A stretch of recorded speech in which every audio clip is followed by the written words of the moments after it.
technique, this meditation, whatever kind of meditation you're doing, that is really going beyond your normal mind, normal intellectual mind. Then normally what we are doing is using your five senses, whatever we see, whatever we hear, smell, touch. These five senses give the information to you and it goes to your mind, and that becomes the impressions.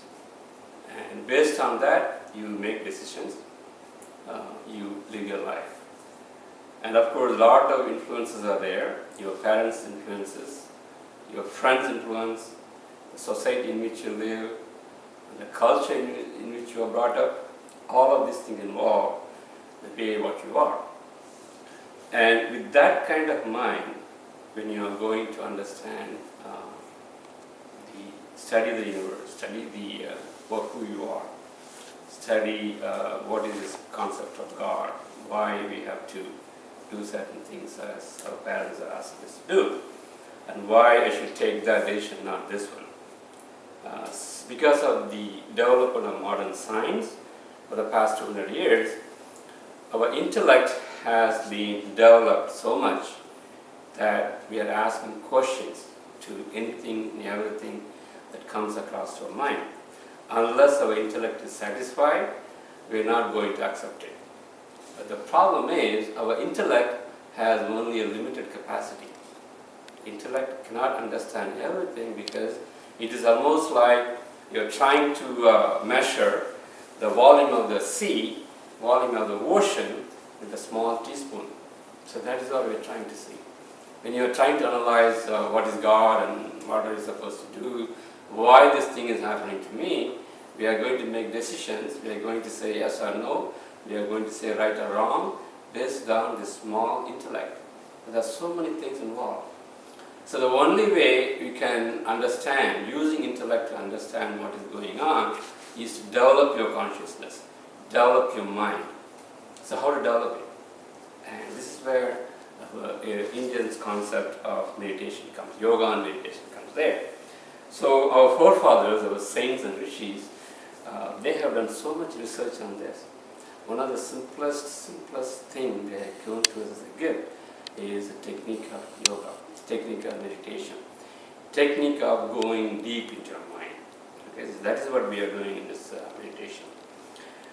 In Siddha's meditation, in Siddha's knowledge, in Siddha's concept, anything and everything, whatever you see, whatever you hear, whatever you study, they recommend you to analyze, read, understand, experience it, and then accept it. Do not accept because some big guru or somebody is telling you. You have to realize on your own. You have to understand. Otherwise, if you don't understand, don't even take care of it. Don't even look at that kind of technique or tool anymore. So, in this technique, in this meditation technique, you are going to really feel the effect of this meditation. So, simplest meditation using some bija mantras.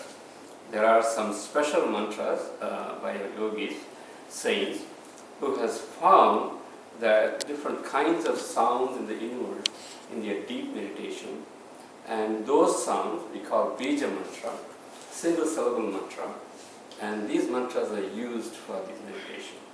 Now these mantras are going to be a little different for different people. If you have millions of people, there are millions of different kinds of minds.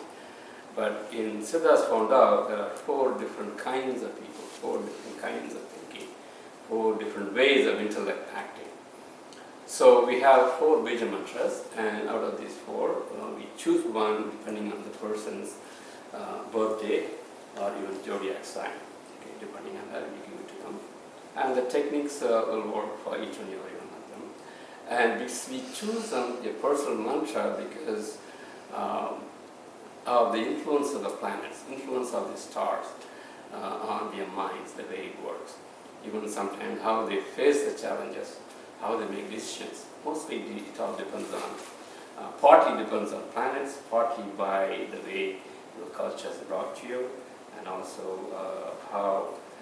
what kind of education you have, and even what kind of subject you study. Whether you have studied subjective analysis more, objective analysis more. All these are involved. So what you're going to do with this mantra is you're going to go deep into your mind, deep into your thoughts.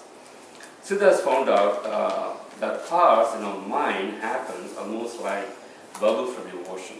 This is a small picture there that shows how a bubble is coming up from the bottom part of the ocean.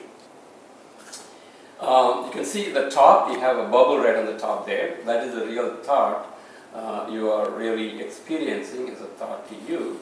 Before the thought comes to you, if you sink a little bit deep, it is a small thought.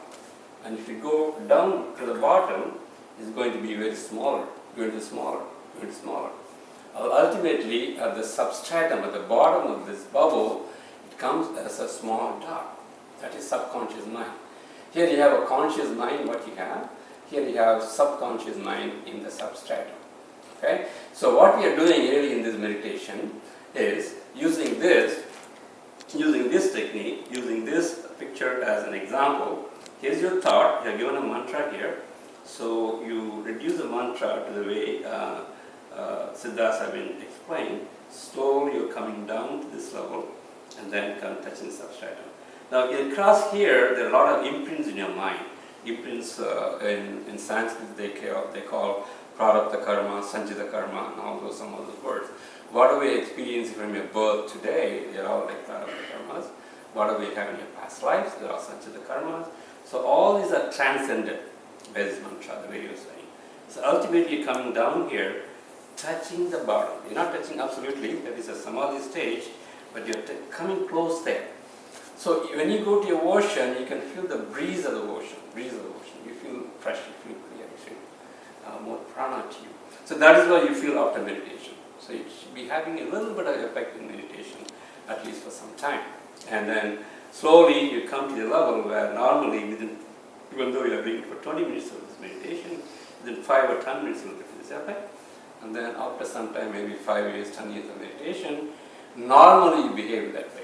Your mind is always in a substratum. You're always having a clear-headed mind, very, very calm, quiet. Also, in this mind, many of the things we have, imprints we have in the past, like animal instincts, say for example, the desires you have, the anger you have, the worries you have, all those imprints are there right at the top. So we are trying to deal most of the life problem with this mind at this point. So when you're going to down here and stay there and then think on many of these life problems, universal problems, or societal problems, including the concept of God and who am I, all those things will be clear once you start thinking from this line, from this point, or you study from this point, analyze from this point. Okay?